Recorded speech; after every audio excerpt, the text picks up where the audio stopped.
Welcome to my channel SK knowledge class. दोस्तों, आज के इस वीडियो में आपको बताऊंगा विवेचक ज्ञात करने और मोलों की प्रकृति ज्ञात करने। करा द्विघात समीकरण 2x² + 5x - 3 = 0 के विवेचक ज्ञात करें और मोलों की प्रकृति भी ज्ञात करें। देखिए, विवेचक निकालना है यानी कि d बराबर निकालना है, उसके बाद मोलों की प्रकृति भी इसे बताना है।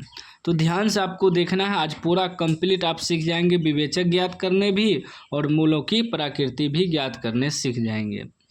पहले जो समीकरण दिया है उसको लिख लेंगे। क्या दिया है? 2x² + 5x - 3 = 0। ठीक। अब देखिए, x² का जो गुणांक होता है वह a होता है। a बराबर आपका 2 हो जाएगा।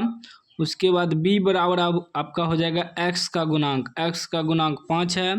फिर लास्ट में c यानी कि अचर पद आपका -3 हो जाएगा। अब पहले कर रहा है विवेचक ज्ञात करने, विवेचक निकाल देंगे। विवेचक यानी कि d बराबर सूत्र होता है b² - 4ac। ठीक ना। अब देखिए, b² की जगह क्या है? 5 है तो 5 का स्क्वायर -4 × a × c। a की जगह कितना है? 2 है गुना c की जगह कितना है? -3 है। अभी हो जाएगा 5 का स्क्वायर 25, e माइनस क्या हो जाएगा? प्लस 4 दूनी 8, 8 तिया 24। कितना निकल गया? ये आपका 49 निकल गया। d का मान कितना निकला? 49 निकला। तो 49 निकला, इसका मतलब d जो है 0 से बड़ा हो गया। प्लस में निकला तो d बड़ा हो गया 0 से। तो अब कह रहा है कि मोलों की प्रकृति ज्ञात करें। मोलों की प्रकृति का 3 नियम होता है, तीनों को आपको समझना होगा। पहला क्या है? यदि d बराबर 0 निकल जाए तो मूल वास्तविक तथा समान होगा। यदि दूसरा कंडीशन है कि यदि 0 से बड़ा हो जाए d तो मूल वास्तविक तथा असमान होगा। तीसरा कंडीशन है यदि d छोटा हो जाए 0 से तो मूल वास्तविक नहीं है। तो यहाँ हमें क्या निकला है? प्लस में निकला है। इसका मतलब d जो है बड़ा है 0 से, d का मान 0 से बड़ा है। तो 0 से बड़ा होगा तो क्या होगा? मूल वास्तविक तथा असमान। यही हुआ प्रकृति, इसी को कहते हैं प्रकृति ज्ञात करें। क्या हो जाएगा? लिखेंगे